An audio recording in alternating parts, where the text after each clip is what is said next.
여러분 안녕하십니까? 광주 MBC 뉴스투데이입니다. 먼저 오늘의 주요 뉴스입니다. 헝가리 부다페스트에서 열리는 세계수영선수권 대회에 맞춰 차기대회 개최지인 광주시가 대표단과 참관단을 파견합니다.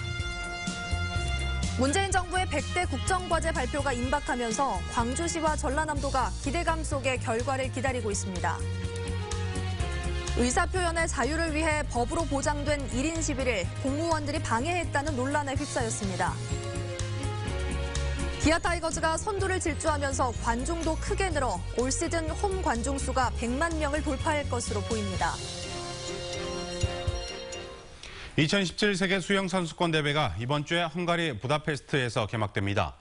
2년 뒤에는 광주에서 열리는 만큼 광주시가 본격적인 대회 준비를 위해 대표단과 참관단을 헝가리로 파견합니다. 김철원 기자입니다. 2017 세계 수영 선수권 대회가 이번 주 금요일인 14일 헝가리 부다페스트에서 개막해 17일간의 열전에 들어갑니다. 부다페스트 시내를 가로지르는 다뉴브강을 중심으로 경영과 다이빙, 수구 등 6개 종목의 세계 180개국 2,700여 명의 선수가 참가합니다. 우리나라에서는 박태환을 비롯한 국가대표 선수단 33명이 참가할 예정입니다. 차기 개최지인 광주시에서는 대회기 인수를 위해 윤장현 시장을 비롯한 대표단이 7월 30일 선수권대회 폐막일에 맞춰 헝가리로 떠납니다. 준비하는 입장에서 보자면 대회기를 인수받는 순간부터 2019 광주 수영대회는 시작된 것이나 다름없습니다. 8월 19일 날 5.18 광장에서 대회기 인수 환영 행사 겸 시민 다진대회를 개최할 예정입니다. 그래서 광주 시민적 에너지를 그때부터 모아서 광주 수영대회 조직위원회는 대회기 인수 대표단뿐만 아니라 대규모 참관단도 보낼 예정입니다. 참관단은 헝가리에서 광주를 홍보하고 선수권 대회는 물론 수영 동호인들의 경기인 마스터즈 대회의 운영 노하우를 배워온다는 계획입니다. MBC 뉴스 김철원입니다. 문재인 정부의 100대 국정과제 발표가 임박함에 따라 광주시와 전라남도가 기대감 속에 결과를 기다리고 있습니다. 국정기획자문위원회는 100대 국정과제에 대한 부처별 협의 등을 거친 뒤 이르면 이번 주 중에 대통령에게 보고할 예정입니다. 광주시와 전라남도는 새 정부의 국정운영 방향이 담길 100대 과제, 에너지밸리 활성화와 한전공대 설립, 친환경 자동차 산업 육성과 국립심혈관센터 건립 등 지역의 현안이 반영되기를 기대하고 있습니다. 월요일인 오늘 아침부터 비가 내리고 있습니다. 우산 챙겨서 나오셔야겠는데요. 광주와 전남 지역은 내일 낮까지 비가 내리다 그치겠습니다. 30에서 80mm의 강우가 예상되고요. 천둥과 번개를 동반한 시간당 30mm 이상의 폭우가 쏟아지는 곳이 있겠습니다. 지역별로 강수차가 클 것으로 보입니다. 비로 인한 피해 없도록 주의하시기 바랍니다. 오늘도 후텁지근하겠습니다. 광주의 낮 기온은 30도로 어제보다는 2도가량 낮겠는데요. 내일부터 날이 개면서 더위는 점차 심해지겠습니다. 현재 곳곳에 안개가 자욱해서 가시거리가 짧습니다. 안전운전 하셔야겠고요. 낮에 안개는 거쳤다가 밤부터 다시 자욱해지겠습니다. 또 밤에도 기온이 떨어지지 않아서 열대야가 나타나니까 더위 대비 잘 해주시기 바랍니다. 현재 기온 보시면 대부분적 25도 안팎으로 출발하고 있고요. 낮 기온은 영광 29도, 장성과 담양 28도로 예상됩니다. 대부분적 어제보다는 1도에서 2도가량 낮겠습니다. 곡성이 29도, 구례와 보성 28도를 보이겠습니다. 날씨였습니다. 1인 시위는 집시법의 규제에서 벗어나 자유로운 의사표현을 하는 수단으로 자리 잡고 있습니다. 그런데 공무원들이 1인 시위를 방해한 혐의로 무더기로 고소되면서 논란이 일고 있습니다. 보도에 김진선 기자입니다. 전남 소방교육대가 처음으로 문을 연 지난달 21일. 제복을 입은 소방 공무원들이 한 사람을 둘러싼 채 모여 있습니다. 1인 시위를 중단할 것을 설득하던 이들은 급기야 대형 현수막을 강제로 뺏어듭니다. 놔두시라고 그래 놔두라고. 이제 시위합니다. 그냥 놔둬. 현수막에는 전남도 소방본부장이 소방서장들을 동원해 소방 공무원 근무 방식 개선안을 반대했다는 의혹과 관련해 퇴진을 요구하는 내용이 담겨 있었습니다. 경찰이 출동하자 이들은 흩어졌고 시민은 10여 명을 모두 고소했습니다. 또 강압적으로 끄집어내려고 하니까. 표현의 자유 침해죠. 정당한 권리였는데 여기서 권리 침해를 받은 거 아니에요. 지금 1인 시위는 현행법상 여러 사람의 행위로 규정한 시위의 범죄에 들지 않아 신고를 하지 않아도 되는 등 집시법에 적용받지 않습니다. 때문에 시위를 방해해서는 안 되는 조항 역시 적용하기 어렵지만 방해하는 과정에 폭행이나 협박 등의 행위가 있었다면 처벌은 가능해집니다. 개인들이 이제 어떤 위력이나 협박 등을 통해서 방해했을 때는 형사적으로 폭행이나 협박, 상해, 성괴 이런 형사 문제가 될 수 있습니다. 국가기관 등의 100m 앞에서는 시위할 수 없다는 규정에도 적용받지 않아 청와대 앞에서도 활발히 이루어지는 1인 시위. 고소를 당한 소방공무원들은 행사장에서 나갈 것을 요구하긴 했지만 시위를 방해한 것은 아니라며 곤혹스러워하고 있습니다. MBC 뉴스 김진선입니다. 대나무골의 작은 유럽을 표방하며 담양군이 추진해온 메타프로방스 사업에 대한 대법원의 판결이 내일로 예정됨에 따라 사업 추진 여부가 중대 기로에 놓였습니다. 메타프로방스 사업은 토지 수용을 비롯해 추진 과정에서 법적인 하자가 있어 인가를 취소해야 한다는 2심 재판부의 판결에 따라 공사가 70% 이상 진척된 상태에서 1년 넘게 사업 추진이 중단돼 있습니다. 1심 판결에서 판사의 실수로 선고된 징역형이 항소심에서 금고형으로 정정됐습니다. 광주지방법원 형사 2부는 업무상 과실치상 혐의로 기소된 48살 이모 씨에 대한 항소심에서 징역 6개월에 집행유예 2년을 선고한 원심을 깨고 금고 6개월에 집행유예 2년을 선고했습니다. 재판부는 업무상 과실치상죄의 경우 법정형이 금고나 2천만 원 이하의 벌금이지만 1심 재판부가 법령을 잘못 적용했다고 지적했습니다. 금고형은 징역형과는 달리 교도소에 수감되더라도 강제 노역은 하지 않습니다. 부모의 묘소에 다녀간 뒤 실종된 50대가 이틀 만에 숨진 채 발견됐습니다. 나주경찰서에 따르면 어제 오전 10시 30분쯤 나주시 남평읍 남평교 아래에서 58살 이모 씨가 물에 빠져 숨져 있는 것을 지나가던 행인이 발견해 경찰에 신고했습니다. 경찰은 이 씨가 지난 7일 부모 묘소를 성묘한 뒤 연락이 끊겼다는 가족의 말을 토대로 사인을 밝히기 위해 부검을 하는 한편 정확한 경위를 조사할 방침입니다.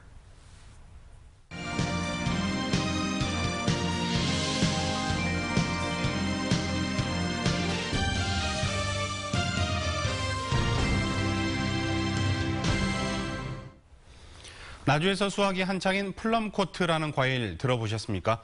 자두와 살구를 교잡해 탄생한 품종인데요. 그동안 대부분 서울에서 출하되던 것이 올해부터는 지역에서도 유통되기 시작했습니다. 김인정 기자입니다. 알록달록한 과일을 따는 작업이 한창입니다. 자두와 살구를 교잡한 품종으로 각각의 영문 글자를 따서 이름 지어진 플럼코트라는 과일입니다. 농촌진흥청이 육종 사업을 통해 자두와 살구의 단점을 보완한 뒤 농가에 보급한 것입니다. 병충해에 강해서 재배가 쉽고 열매 크기도 훨씬 더 커져 생산성도 높아졌습니다. 자두와 살구를 두 개를 합쳐서 만드는 과일이기 때문에 한 과일과 두 개를 동시에 맛볼 수 있지 않습니까? 너무 좋지 않습니까? 2011년부터 배 대체 작물로 나주 등 전남에서 재배가 시작됐고 올해는 70여 농가에서 60톤 이상이 수확됩니다. 전국 생산량의 3분의 2가량에 달하는 물량입니다. 현장 평가회에 40~50여 농가가 모일 만큼 전망은 밝습니다. 맛과 당도가 뛰어난 데다 항산화물질 등 기능성을 겸비하고 있어 이 시기에 다른 과일들보다 비싼 값에 팔리고 있습니다. 그동안 물량이 적어서 주로 서울의 백화점이나 호텔로만 출하되다가 올해 처음으로 일부가 지역 유통업체로 공급되고 있습니다.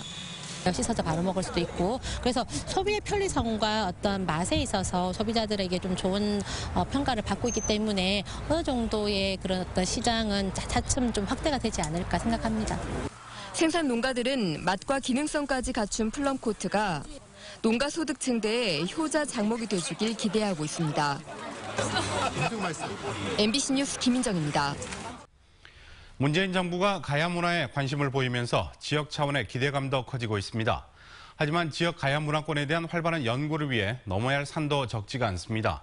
김종수 기자가 취재했습니다. 지난달 문재인 정부가 가야사 연구 복원을 지역정책 공약으로 주문하면서 관련 논의가 급물살을 타고 있습니다. 지역 학계를 중심으로 이뤄진 조사 활동에 탄력이 붙을 전망이어서 예산 지원 등 내신 기대감도 드러냅니다. 현재 순천 지역의 가야사 연구 활동은 서면 운평리를 중심으로 이루어지고 있습니다. 지난 2005년 이후 수백여 점의 유물이 출토되면서 연구 보건 가치가 높게 평가되는 곳입니다. 하지만 감춰져 있던 가야사를 수면 위로 끌어올리기 위해 해결 과제도 적지 않습니다. 이곳 운평리를 중심으로 가치 있는 가야 유물들이 많이 발견되고 있지만 대부분 사유지다 보니 연구 활동에 제약을 받을 수밖에 없습니다. 이에 따라 정부의 지침에 맞춰 그동안 소홀했던 가야 문화에 대한 관심과 지원이 필요하다는 지적이 나오고 있습니다.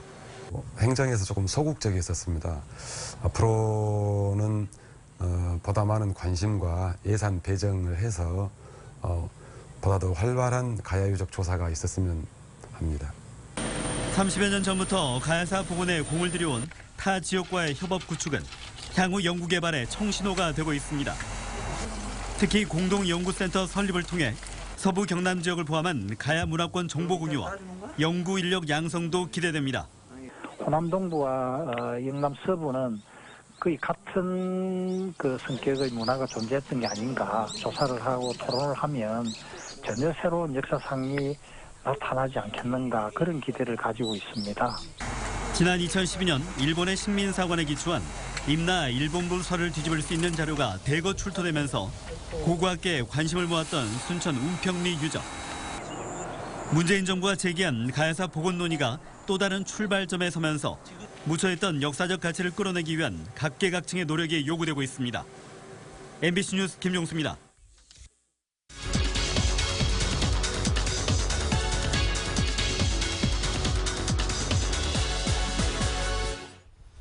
유네스코 세계 지질공원으로 발돋움을 준비해온 무등산이 내일부터 현장 실사를 받습니다. 무등산권의 지질학적 가치를 세계적으로 평가받는 중요한 관문인데요. 대한지질학회 회장인 전남대 허민 부총장 모시고 자세한 이야기 들어보도록 하겠습니다. 어서 나십시오. 네, 안녕하세요. 네. 이번에 진행되는 현장 실사가 세계 지질공원으로 진행되는데 어느 정도 비중을 차지하게 될까요?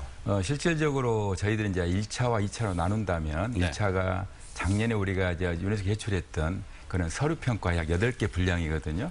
서류평가하고 그다음에 이제 2차가 내일 실시한 현장평가인데 한 50%씩 분배할 수도 있겠지만 사실은 현장평가가 거의 60-70% 차지하는 아주 지금 중요한 순간이죠. 네, 그럼 이제 현장 실사 가장 중요한 관문이 남은 거잖아요. 그렇습니다. 여기서는 어떤 요소들을 좀 집중적으로 보게 되나요? 실질적으로 저희들이 유네스코에 낸 모든 서류 가운데 이제 그 자체 평가 보고서라 그래가지고 이 보고서 자체가 뭐냐면 약 한 5개 항목에 약 100여 개의 질문이 들어 있습니다. 이 질문에서 저희들이 하나의 거기에 대한 증거들을 다 제시했고 하는 건데 실질적으로 내일부터는 이제 이것들이 과연 맞게 했느냐에 대한 평가와 아울러서 유지 관리 보수할 수 있는 능력이 있느냐에 대한 평가입니다. 이거 거의 좀 세분해 본다면은 그 중에서 이제 하나는 역시 학술적인 가치가 세계적인가 그에 대한 평가, 지질명소와 비질명소에 대한 평가가 있고 그 다음에는 이제 우리 관리 운영 방향에서 다시 또 나눠지는데 이것들이 이제 지자체하고 같이 하는 그 행정 관리 쪽에서 잘 우리가 지금 저희들이 지금 담양화순 광주하고 세 군데 있지 않습니까? 이런 조직도 잘 운영되고 있는지 그 다음에 이것들이 NGO라든가 지역사회와 시민들과 함께 공유하면서 잘 운영되어 있는지에 대한 그 어떤 행정적인 관리에 대한 평가도 있을 수도 있고 그다음에 더 중요한 건 이제 이것들에 대한 보존 관리 의무입니다. 그래서 현재 지질 명소들을 전체적으로 시설물 관리부터 해가지고 안내판이나 설명문들이 그리고 홍보들을 잘 하고 있는지에 대한 그 중요한 판단을 하게 되는 거죠. 거기에 더 중요한 거는 이제 우리가 세계 유네스코이기 때문에 그래도 무분별한 그런 환경 파괴에 대한 그런 여부를 이제 집중적으로 우리가 보게 되는 겁니다. 그 다음에 세 번째 역시 이제 지질 관광이라는 측면이 있는데 이거는 역시 이제 우리가 교육을 열심히 했느냐, 홍보를 잘하고 있느냐, 그 다음에 지질 투어리즘이라는 것을 지오 투어를 잘 운영하고 있는가, 그 다음에 그 지역에 있는 특수한 부분들 모아가지고 지역들과 함께 브랜드를 공유하면서 이 지역들이 윤회를 통해 가지고 정말 경제를 발전할 수 있는가에 대한 문제인데 그 가운데서 이제 역시 이제 그 교육 문제가 좀 중요할 수가 있습니다. 그동안 신경을 써서 많이 준비하셨을 것 같은데 가장 이 부분에 중점을 뒀다 어떤 부분이 있을까요? 실질적으로 이거 명소를 잘 관리하는 게 중요하고요. 그 다음에는 이제 방금 말씀드린 대로 지역의 브랜드라든가 그다음에 지역 교육을 통해 가지고 과연 이 지역이 유네스코 잘 살아날 수 있는지 부분인데 그중에 마지막 관문의 하나가 뭐냐면 지속 가능한 그 우리 지일공 운영입니다.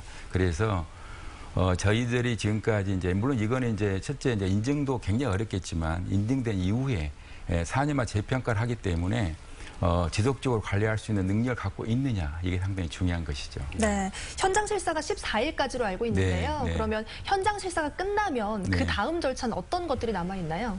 이제는 이제 1차 서류 평가하고 그다음 2차 현지 실사 점수를 합해가지고 올 후반기에 유네스코에서 이제 UGG라는 그러니까 유네스코 카운실 멤버 그룹들이 모여가지고 네.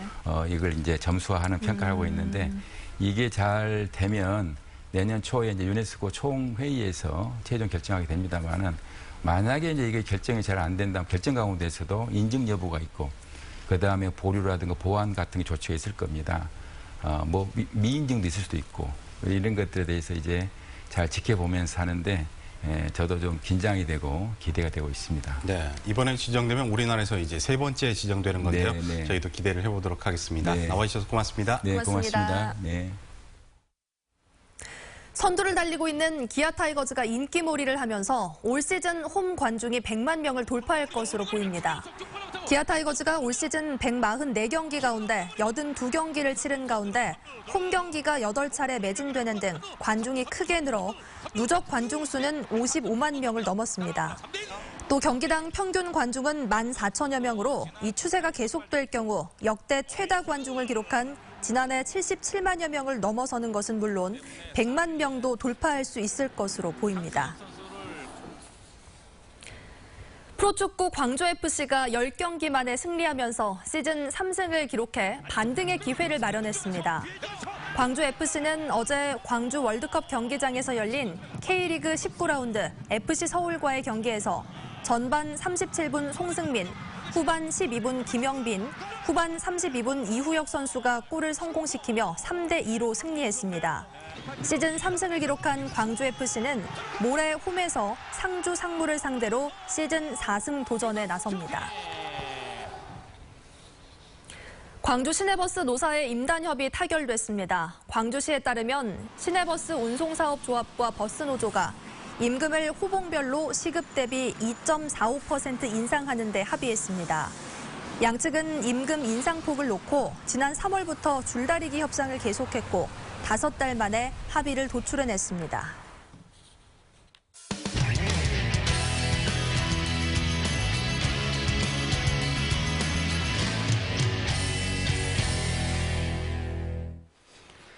동해안에서만 이루어졌던 참가리비 양식이 남해안에서도 가능해졌습니다. 특히 양식 기간을 줄이는 데도 성공해 대량 생산의 길이 열릴 것으로 기대됩니다. 문철진 기자입니다. 어부들이 끌어올린 그물망 속에 아이 손바닥만한 가리비가 가득합니다. 연안에서 양식하는 비단가리비나 해만가리비에 비해 크고 육질도 부드러워 고급 요리 재료로 인기가 높은 참가리비입니다. 굴이나 홍합 같은 다른 양식 품종보다 가격도 2배 이상 높아 수익성도 좋습니다. 시장 수요가 많고 일본산을 대체할 수 있는 물량이기 때문에 충분히 더 고부가가치를 올 수 있는 제품이라서 양식하게 됐습니다. 수온이 낮은 바다에서 자라는 참가리비는 주로 강원도 동해안에서만 양식할 수 있었는데 남해안에서도 올해 처음으로 80톤을 생산하며 양식에 성공했습니다. 동해와 달리 남해바다는 먹이가 풍부해서 양식 기간을 1년 6개월에서 7개월로 대폭 줄일 수 있습니다. 참가리비를 대량 생산할 수 있는 길이 열린 겁니다. 특히 통영 앞바다는 여름에도 수온이 23도 이상 오르지 않는 수온 약층이 존재해 사계절 양식도 가능할 것으로 보고 있습니다. 참가리비 경우 수온이 25도 이상 올라오면 전량 폐사함으로써 수온이 23도 이하로 안정권에 들어가는 수층을 찾아서 양식하는 것이 옳다고 보기 때문에 대부분 수입에 의존해왔던 참가리비가 국내에서 대량으로 양식되면 수입 대체는 물론 해외 수출도 가능할 것으로 기대됩니다. MBC 뉴스 문철진입니다. 광주에서는 평균 38분마다 한 번꼴로 119가 출동한 것으로 나타났습니다. 광주시 소방안전본부가 올해 상반기에 구조 출동 상황을 분석한 결과 총 출동 횟수가 6,700여 건으로 하루 평균 37건이었고 시간으로 환산하면 38분마다 한 번꼴이었습니다. 또 야외 활동이 많은 토요일과 일요일에 출동 횟수가 상대적으로 많았고 출동 이유는 안전조치와 화재, 동물 구조 등의 순으로 많았습니다. 119 출동으로 인한 인명구조 실적은 1,802명으로 집계됐습니다.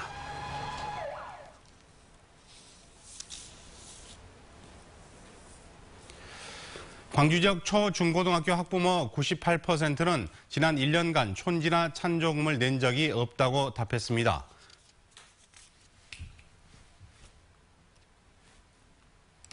광주시 교육청이 코리아 리서치 센터에 의뢰해 다음 화면 다음.